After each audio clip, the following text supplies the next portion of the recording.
dan salam sejahtera saya ucapkan kepada pensyarah dan rakan-rakan sekalian.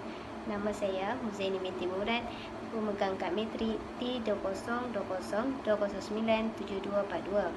Hari ini saya akan membentangkan fungsi Akta Pendidikan 1996 dan kesesuaian pendidikan abad ke-21. Akta Pendidikan 1996 juga dikenali sebagai Akta 550. Akta ini diwujudkan untuk membantu satu sistem pendidikan negara yang baru dan boleh menghadapi alaf baru. Fungsi pendidikan Akta 1996 adalah untuk memperluaskan bidang tugas dan tanggungjawab Menteri Pendidikan dan Kementerian Pendidikan Malaysia, iaitu setiap keputusan ditentukan oleh Kabinet.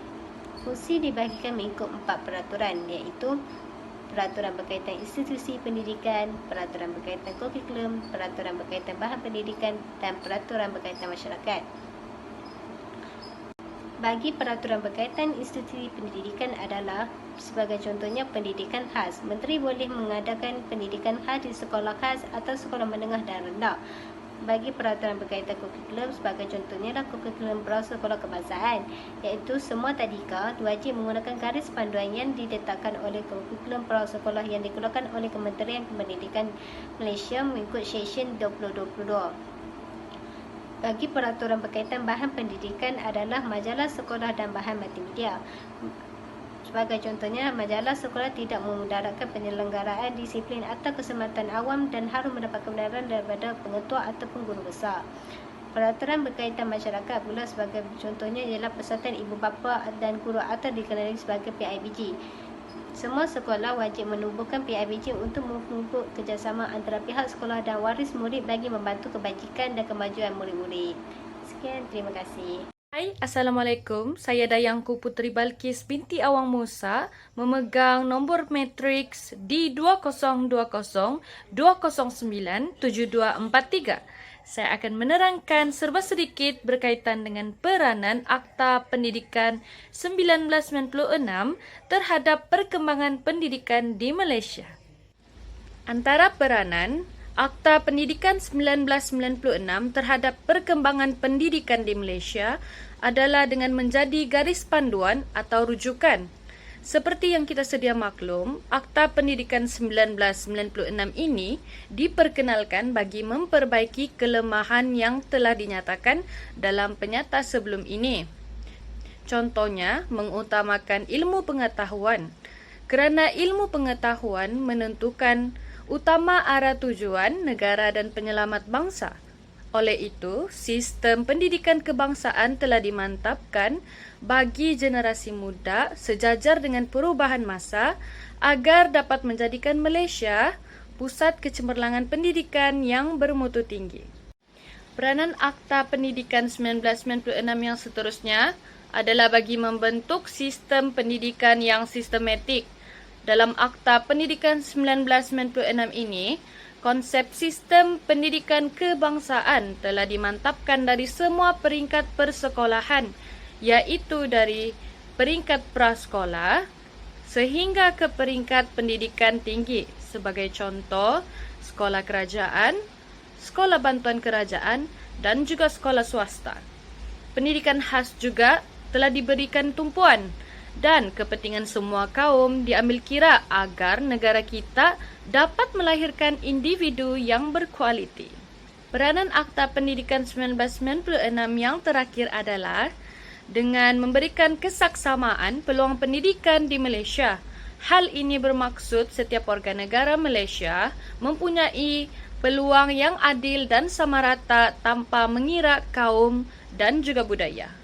Lebih menarik lagi, peluang setiap warga negara juga dapat memberikan pelajaran seluas-luasnya kepada semua golongan rakyat tanpa mengira latar belakang atau kedudukan mereka. Kesannya, kesaksamaan dalam pendidikan ini dapat meningkatkan lagi perkembangan rakyat Malaysia secara menyeluruh dari segi intelek, rohani, emosi dan jasmani serta meningkatkan lagi nilai moral masyarakat di negara kita. Assalamualaikum warahmatullahi wabarakatuh. Nama saya Izzah Sohail binti Sa'aban, pemegang nombor matriks D202020097244. Saya dari kumpulan 13 dan tajuk saya yang akan saya terangkan ialah implikasi Akta Pendidikan 1996 terhadap perkembangan pendidikan di Malaysia. Seterusnya, saya akan menerangkan lagi tentang implikasi Akta Pendidikan 1996 terhadap perkembangan pendidikan di Malaysia. Terdapat dua kesan yang dapat kita lihat. Yang pertama, kesan positif. Kesan positif yang pertama ialah bahasa kebangsaan digunakan di sekolah-sekolah dan dijadikan sebagai bahasa pengantar. Justru, kedudukan bahasa kebangsaan dapat diperkukuhkan dan dapat menyatu padukan penduduk yang berbilang kaum dan agama. Menurut Abu Bakar pada tahun 2011, usaha untuk menjadikan bahasa Melayu sebagai bahasa pengantar dalam sistem pendidikan negara telah lama diusahakan. Pelbagai dasar dan akta dirancang, digubal dan dilaksanakan seperti Akta Pendidikan 1961, Akta Bahasa Kebangsaan 1963 dan Akta Bahasa Kebangsaan 1997. Kesan positif yang kedua ialah Kementerian Pelajaran Malaysia turut memperuntukkan pendidikan kepada kanak-kanak warga negara yang berumur 6 tahun. Ini bagi memastikan kadar penyertaan murid dengan meningkatkan program orientasi di alam prasekolah untuk mengatasi keciciran pelajar pada peringkat pendidikan rendah. Bagi ibu bapa yang tidak mampu membiayai yuran persekolahan anak mereka, bantuan seperti KWAMP telah disediakan oleh kementerian. Kesan positif ketiga dalam Akta Pendidikan 1996 terhadap perkembangan pendidikan di Malaysia ialah pendidikan khas mula diberi perhatian. Perkara ini dapat disokong dengan adanya peruntukan yang disediakan kepada kanak-kanak berkeperluan khas. Kerajaan juga menyediakan sekolah yang sesuai dengan masalah yang dihadapi oleh pelajar tersebut. Sekolah harian seperti sekolah kebangsaan juga turut menyediakan kelas bagi pelajar yang memerlukan pendidikan khas. Seperti yang dinyatakan oleh Jabatan Pendidikan Khas pada tahun 1998, setiap pelajar dengan kecacatan mempunyai hak yang sama terhadap kehendaknya dalam pendidikan dan ibu bapa mempunyai hak untuk menentukan jenis pendidikan yang sesuai untuk anak mereka. Kesan negatif dalam Akta Pendidikan 1996 ini ialah yang pertama, seseorang yang menubuhkan tadika tetapi tidak didaftarkan dalam Akta Pendidikan 1996 ini dikira sebagai satu kesalahan besar. Justru itu, pihak berkenaan hendaklah mendaftarkan premis mereka di bawah akta ini. Kesan yang kedua ialah penyediaan guru tidak mencukupi. Akta Pendidikan 1996 telah memperuntukkan pendidikan wajib kepada kanak-kanak seumur 6 tahun. Ini menyebabkan penyediaan guru tidak mencukupi. Tambahan lagi, kerajaan menubuhkan banyak persekolahan yang memerlukan ramai guru yang kreatif, inovatif bagi membimbing pelajar agar pelajar dapat belajar dengan baik. Akhir sekali, bahasa kebangsaan dalam Akta Pendidikan 1996 agak mengelirukan. Ini kerana terdapat pengecualian bagi sekolah jenis kebangsaan yang ditubuhkan di bawah Seksyen 28. Itu sahaja pada saya. Terima kasih. Saya akan menjelaskan tentang cabaran-cabaran utama dalam pelaksanaan Akta Pendidikan 1996. Cabaran yang pertama merupakan bahasa Melayu sebagai bahasa pengantar utama. Bahasa Melayu masih tidak dimartabatkan dalam pendidikan sebagai bahasa pengantar utama di semua institusi pendidikan di Malaysia. Walaupun setelah 61 tahun Malaysia merdeka dan 41 tahun pelaksanaan sepenuhnya dasar bahasa Melayu, telah menghadapi cabaran yang tidak dijangka apabila Akta Pendidikan 1996 dan Akta Institusi Pengajian Tinggi Swasta 1996 diluruskan. Maka, institusi pengajian tinggi swasta dibenarkan menggunakan bahasa Inggeris sebagai bahasa pengantar. Bahasa kebangsaan hendaklah menjadi bahasa pengantar di semua institusi pendidikan dalam sistem pendidikan kebangsaan, kecuali SJK dan institusi pendidikan yang dikecualikan oleh Menteri. Kedua merupakan isu perpaduan kaum.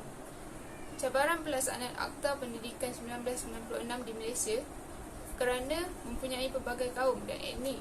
Tujuan utama Akta Pendidikan 1996 adalah untuk menyatukan kaum melalui medium pendidikan. Tetapi, apa yang berlaku sekarang, kaum yang ada di Malaysia masing-masing dengan sikap mereka sendiri. Pencapaian pendidikan mengikut kaum adalah berbeza. Pencapaian pendidikan mengikut kaum adalah berbeza seperti kaum Cina yang jauh lebih maju daripada kaum Melayu. Yang ketiga, yang terakhir merupakan infrastruktur sekolah. Negara semakin berhadapan dengan cabaran dunia yang menggesa infrastruktur ditambah baik di semua institusi pendidikan agar sesuai dengan tuntutan pendidikan semasa.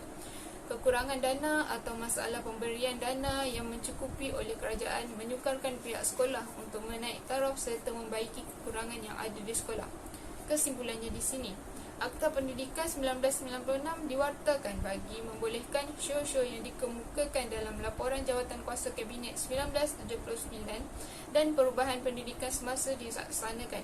Sehingga kini, perkembangan dan pembangunan pendidikan yang berlaku di Malaysia adalah tertakluk kepada segala perkara yang terkandung di dalam Akta Pendidikan 1996. Sekian saja daripada saya. Kesimpulannya, jelaslah bahawa Akta Pendidikan 1996 ini amat penting bagi memperkembangkan pendidikan di Malaysia. Ia dapat memberi kesan yang positif dan efektif terhadap perkembangan pendidikan seperti pendidikan lebih terkawal, pendidikan teknik dipertingkatkan dan pendidikan khas ditumpukan. Hasilnya, ia dapat melahirkan individu yang berilmu dan mewujudkan sebuah negara yang maju. Sekian saja daripada saya. Terima kasih.